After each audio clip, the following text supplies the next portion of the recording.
All right, time to talk about a Rob Zombie film about people getting killed on Halloween. Wait, I thought I wasn't doing this Halloween movies, but okay. 31 tells the story of a group in the 1970s, a group of connies in the 1970s, I should say, on their way on a road trip where they get attacked by these people dressed as clowns, forced by these aristocratic characters to play a game called 31, which is only called 31 because it takes place on Halloween. And they had to survive 12 hours with sadistic murderers, excuse me.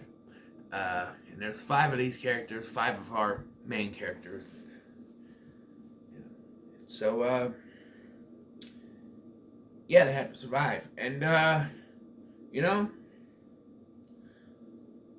I was hearing that this is probably, outside of Halloween 2, that this was the worst of Rob Zombie's movies going in. Like, when this came out, everybody shit all over this. They hated this movie. It's terrible, And so I'm sitting here and I'm watching this. I'm watching the opening. I'm going through this movie, and I'm halfway through the film, and I'm going, what's so bad about this?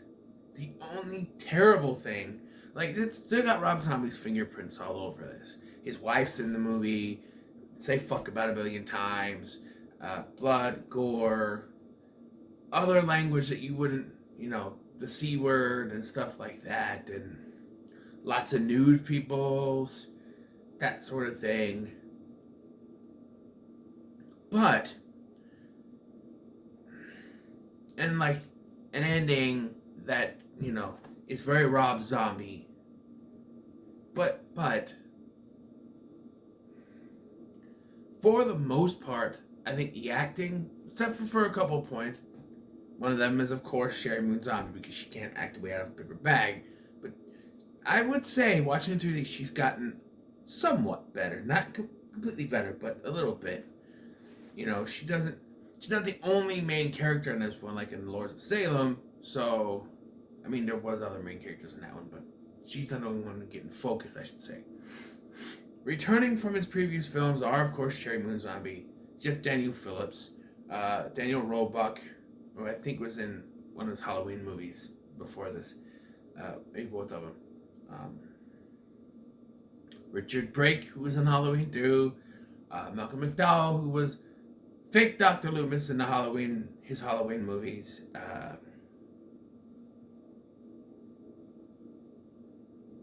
E.G. Daily, who murdered my childhood in The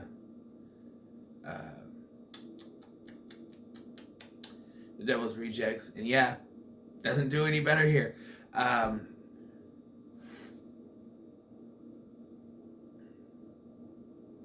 Judy Geeson, who was in The Lords of Salem.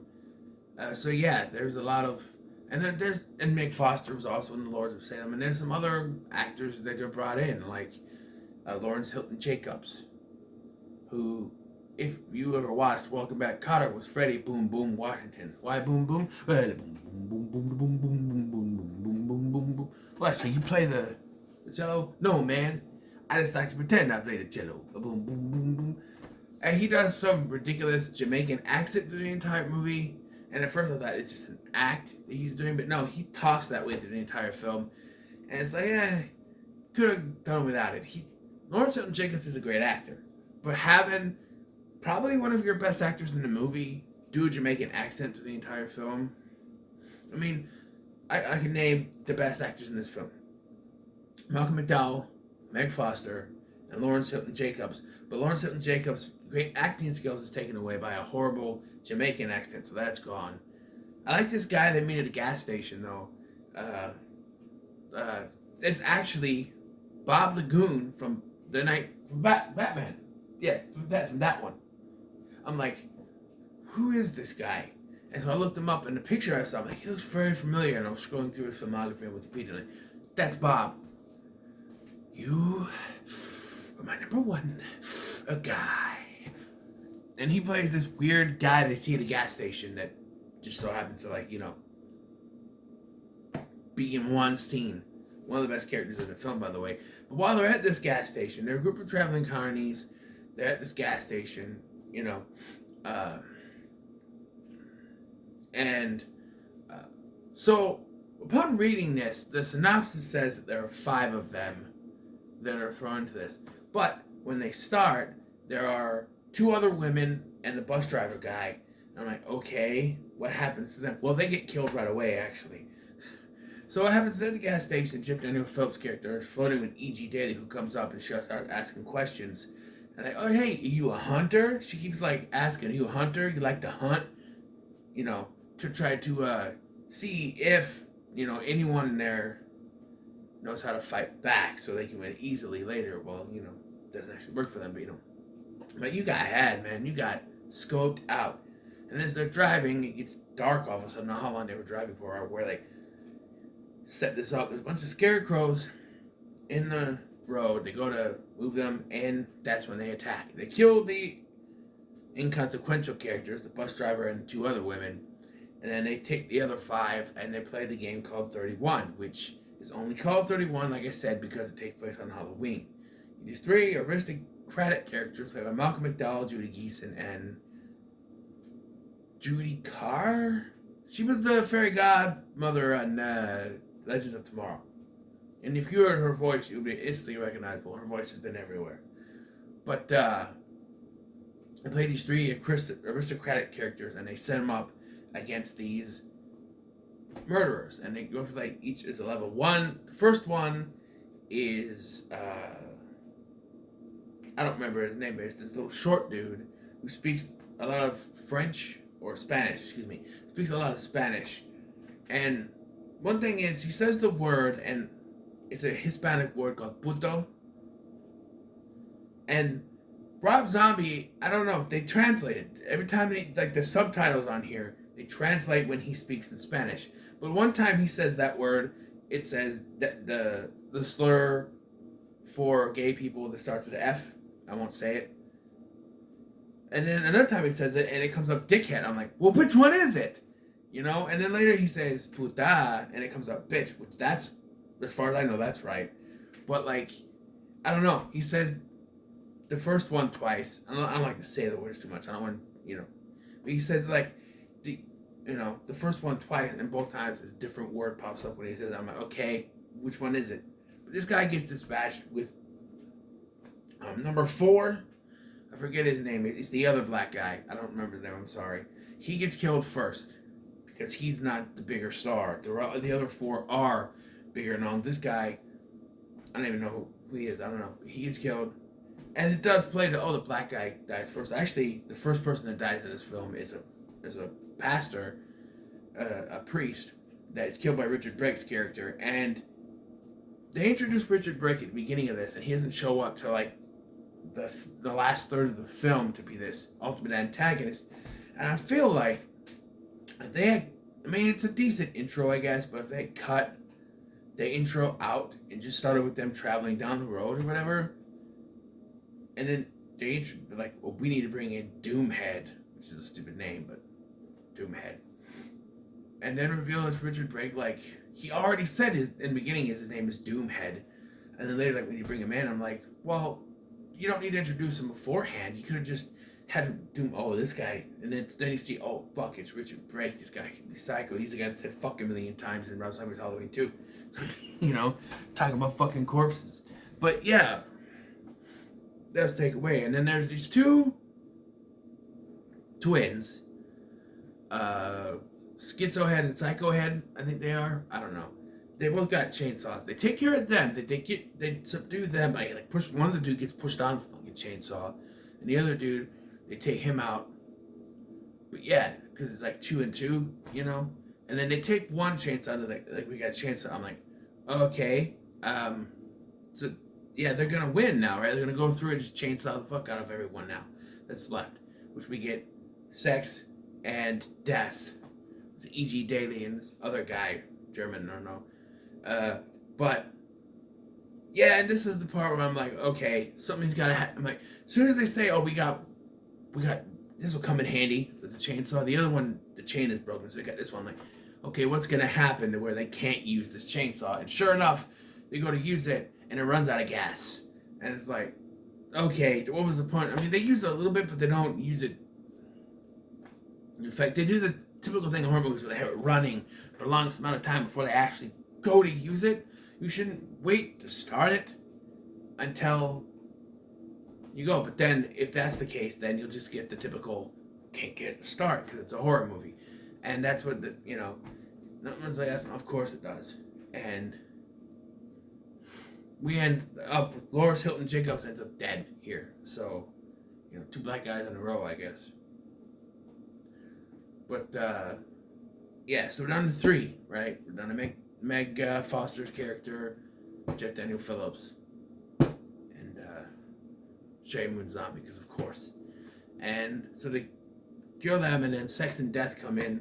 They take care of them without any casualties. They're wounded, of course, but they take care of them. They freaking, what is it? Meg Foster's character, like, kills the big guy because Charlie is Shay Moon Zombie's character's name. Comes in with her because drop it, and then she like fucking kills the guy with. And they're like, oh, what are we gonna do with her? And she just slits her throat. It's shown that these people just want to survive and not let anyone of these bad guys live. And this is when they bring in the Doomhead. And right away, Meg Foster has a nightmare. Like, it's really weird. It's a nightmare. But, like, that the 2 brothers show up and like, oh, you think we human? And I'm like, no, this got to be a dream or something. It ends up being a dream. I'm like, okay. This was an unnecessary scene, but okay. When they're telling stupid jokes about what's the difference between an onion and a whore. I don't cry when I cut whores or whatever. I'm like, okay, but that's when the dream ends. She wakes up and she walks off to go find Charlie, but she gets killed by Doomhead. The kills in this are not that spectacular, just stabbings and stuff, chainsaw stuff, But we get down to the last 2, and they announce. What I do like is as they go along, they announce how much time left, what the odds are each time a round goes off. With each time, I'm gonna call it baby, but it's not. Charlie's odd is always the least. Like they think she's gonna survive the least, which is confusing to me. But I don't know. But, yeah, and they announce here that all the doors are now open. Or that Doomhead says that all the doors are now open. And you get this, like, at the beginning you see him with the, like, I'm not a fucking clown, he keeps saying. And here he puts on his white makeup and like, okay, how's it get? He punches himself in the fucking nose until blood comes down and it forms the mouth thing. Psycho. But yeah. So they find a little hatch that leads to a tunnel where they're going to escape. But Jeff Daniel Phillips' character, Roscoe, he's like, you got to go without me. I'm not going to make it down there. What do you mean?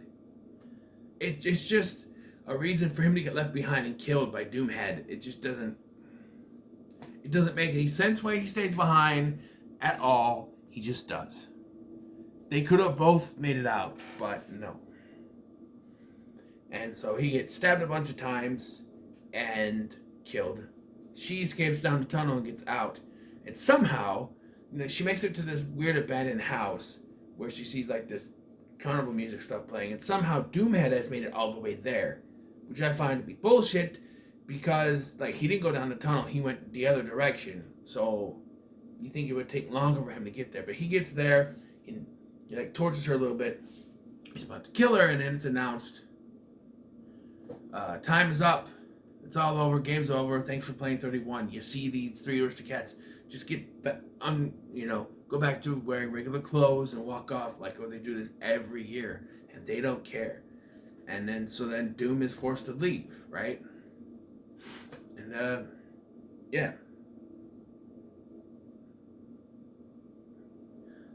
And then so.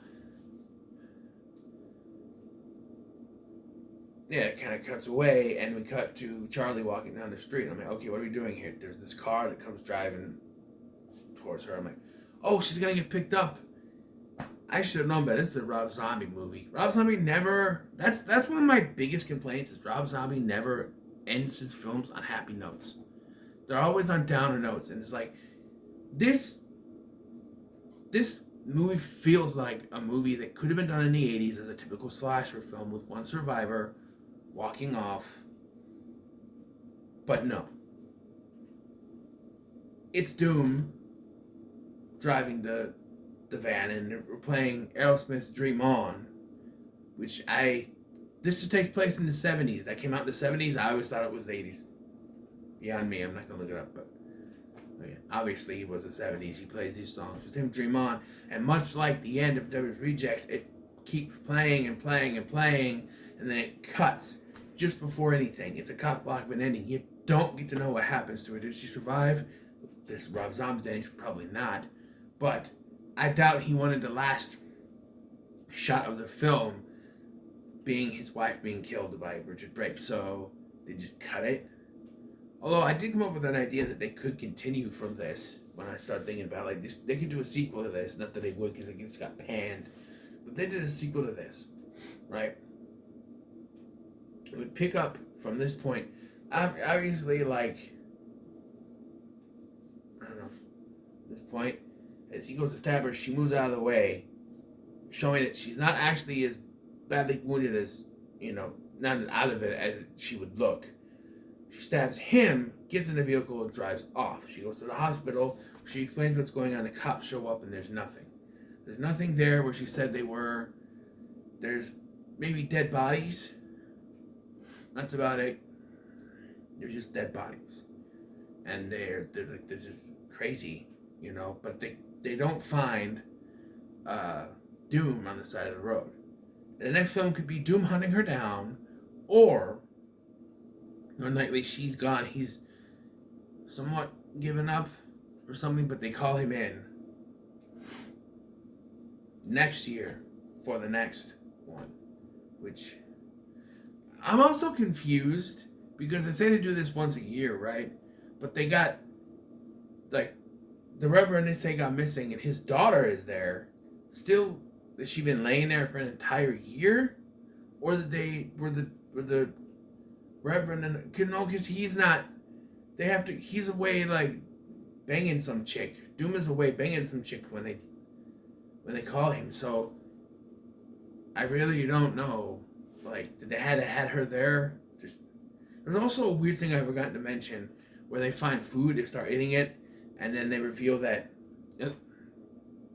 it's their friend they're eating, and it's like, that doesn't make any sense. They're eating like chicken wings and stuff, and in the body they show, he's still somewhat intact. Like, he hasn't been disemboweled or anything, and how did they cook him that fast? It just doesn't make any sense. I don't know. Unless that's not their friend, but still, it seems like it. I don't know. This was fine. It's a middle of the road, once again, but I did enjoy it better than Lords of Salem, because it's more slasher stuff. I'm a slasher guy, you know this. But I don't know. It's still not a masterpiece. I still have to find any masterpiece in this. I like, there is one that I like over the rest, but it's not. I don't know. Does this deserve the hate that it got? I really don't think so. I don't think it was that bad.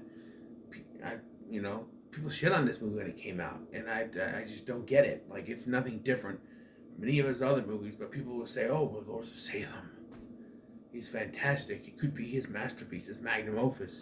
Oh, The Devil's Rejects. This has stuff from each of those movies in it, except for maybe the religious stuff from Lords of Salem, and people hate this movie. It's just more of the same, but this one is the worst? Okay. Sure.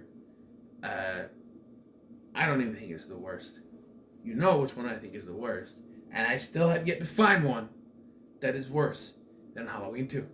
So, at least in my humble opinion, this is not worse than that. People are saying this was worse than that. There are people that love Rob Zombie's Halloween 2.